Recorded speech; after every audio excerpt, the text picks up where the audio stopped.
puede pasar 6 días fuera del agua sin morir. Una sola hembra puede desovar más de 600.000 huevos de una vez. Y en ciertas regiones del planeta se ha visto a este animal salir del río, treparse a la orilla y devorar palomas enteras. Así de extremo es el currículum biológico del bagre africano. Y ahora mismo, este depredador de hasta 20 kilos está llevando al borde del colapso a ecosistemas enteros dentro de Brasil. No le importa si el agua está limpia o si parece un caldo tóxico de desechos industriales. Sigue multiplicándose sin freno, desarmando cadenas alimenticias que llevaban milenios en equilibrio y borrando del mapa a cualquier especie que se le cruce en el camino. Todo esto empezó con un cálculo económico que salió mal y que terminó abriendo, sin querer, una caja de Pandora. ¿Qué tan grave es el daño que un pez capaz de respirar aire directamente de la atmósfera le está haciendo al sistema hídrico sudamericano? Para entenderlo hay que ir al río Meia Ponte, que cruza la región de Goiânia, en Brasil. Un lugar que hoy parece sacado de un escenario de desastre ambiental. Hace apenas unas décadas, bajo la sombra de bosques densos de bambú, este tramo del río era zona de desove para especies nativas sudamericanas de enorme valor. El piau, el bagre pintado y la caraña, entre otras. Comunidades enteras de pescadores dependían de esa riqueza para vivir. Hoy, cuando lanzan el anzuelo en esas aguas turbias, lo que jala del otro lado con fuerza suficiente para reventar sedales trenzados es, casi siempre, una sola cosa: el bagre africano. Y la desaparición de las especies nativas no fue casualidad, fue una eliminación sistemática. El nombre científico del bagre africano es Clarias gariepinus, y la evolución lo diseñó, literalmente, para dominar. Funciona como una aspiradora depredadora en el fondo del río. Su boca se abre tanto que no necesita desgarrar a su presa. Simplemente genera una succión brutal, capaz de tragarse entera a una traíra adulta en un instante. Y su menú no se detiene ahí. Análisis de contenido estomacal en ejemplares brasileños confirmaron que no solo come peces, camarones, cangrejos, pequeños reptiles, huevos de otras especies acuáticas, hasta aves, garzas, patos silvestres, gallaretas. Cuando se acercan a beber en la orilla, no es raro que terminen arrastradas al fondo por esa mandíbula descomunal.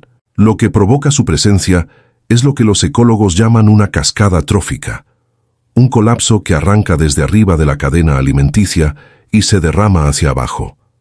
En África, su población está contenida por cocodrilos, pelícanos y peces tigre. En el centro de Brasil, en cambio, no tiene un solo enemigo natural, un vacío ecológico perfecto para que se adueñe del trono, devore el alimento de otras especies y, de paso, elimine a su propia competencia. Ahora, ¿cómo sobrevive un animal de ese tamaño en ríos tan contaminados que otros peces mueren asfixiados en minutos? La respuesta está en un arma biológica única.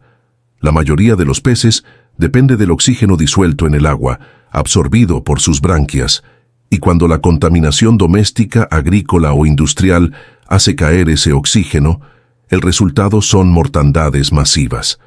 Pero para el bagre africano, esas aguas envenenadas son un paraíso. Posee un órgano especial, el órgano suprabranquial, que funciona casi como un pulmón. Le permite subir a la superficie y respirar aire directamente. Aunque el oxígeno del agua llegue a cero, a él no le afecta. Los científicos también han documentado que tolera niveles de amoníaco y de pH que ningún pez sudamericano soportaría. Cuando la contaminación mata a las especies nativas, el bagre africano se alimenta de los cadáveres, ocupa el espacio vacío y convierte esas aguas envenenadas en su territorio. Su resistencia se vuelve todavía más inquietante fuera del agua. Pescadores locales documentaron un caso que rompe las reglas de la biología convencional. Un bagre africano dejado sobre tierra seca sobrevivió 6 días completos.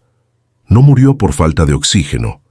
Murió finalmente por agotamiento y deshidratación extrema. Su cuerpo tiene un mecanismo de defensa casi perfecto. Al detectar ausencia de agua, empieza a secretar una capa de mucosidad densa que sella la piel y frena la evaporación interna.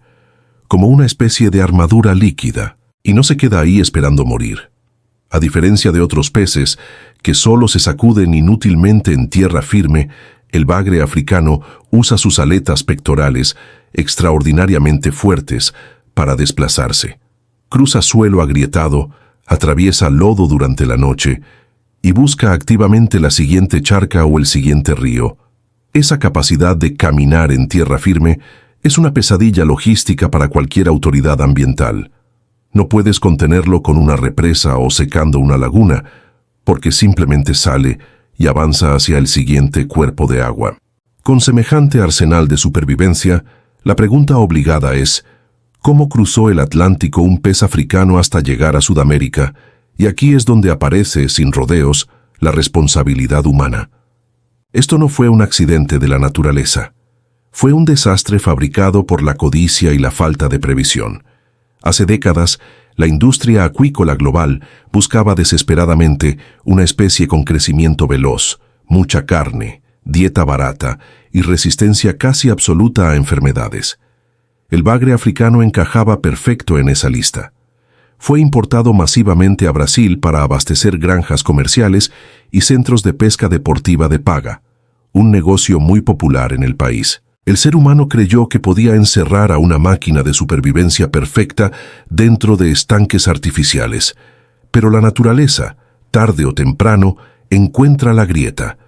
Durante temporadas de lluvia intensa, el agua desbordó los estanques y rompió los muros de contención. Miles de ejemplares escaparon arrastrados por la corriente hacia los ríos vírgenes de Brasil.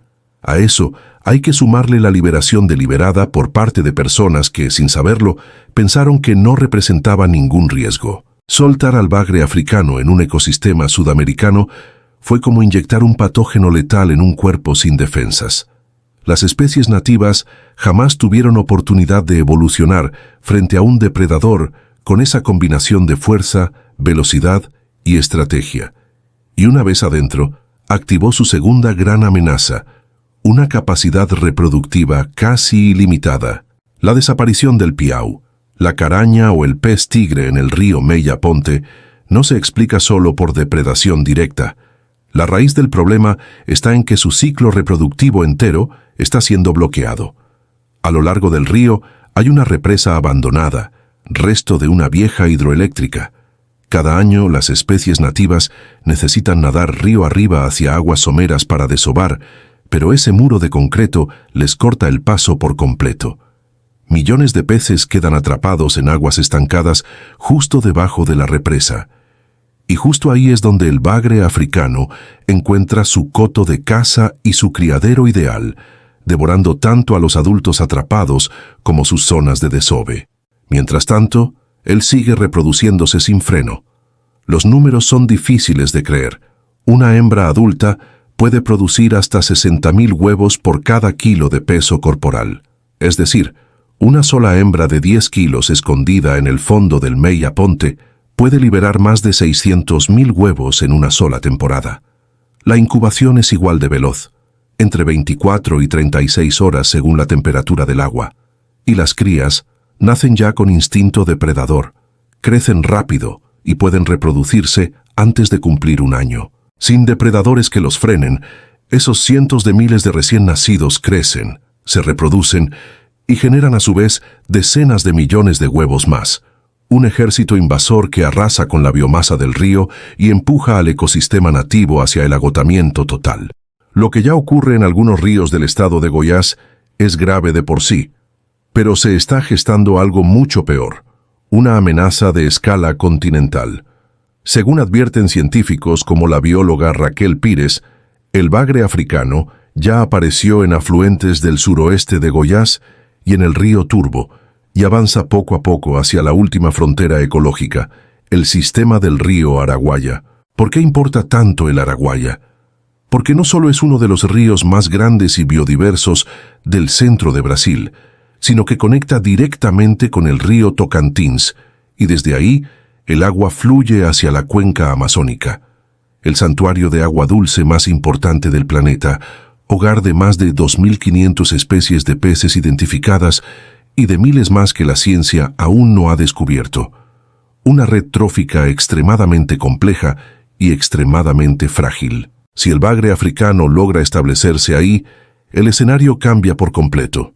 A diferencia de depredadores nativos como el arapaima o el caimán, que dependen de condiciones acuáticas estables, el bagre africano puede atravesar la temporada seca más dura, arrastrándose por el lodo y conteniendo el aliento.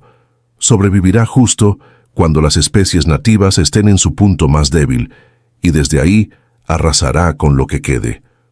Su llegada a la Amazonía no sería un simple problema de contaminación local. Sería el detonante de una crisis capaz de extinguir de forma permanente cientos de especies insustituibles a escala global.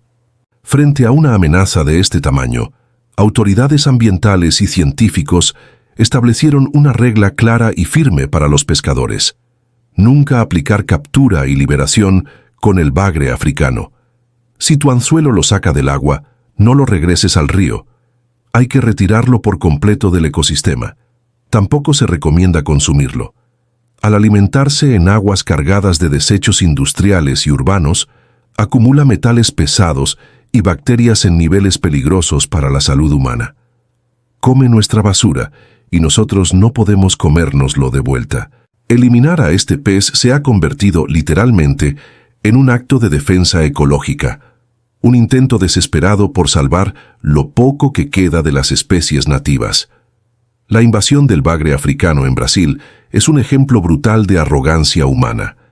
Por una ganancia económica de corto plazo, desmontamos con nuestras propias manos un sistema de defensa que a la naturaleza le tomó millones de años construir.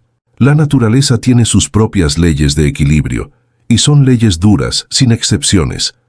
Manipularlas siempre tiene un precio.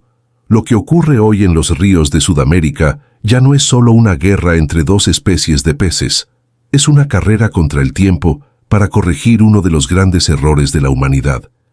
Antes de que lo único que quede bajo esas aguas oscuras sea la sombra de un depredador casi inmortal, avanzando lentamente hacia la próxima orilla.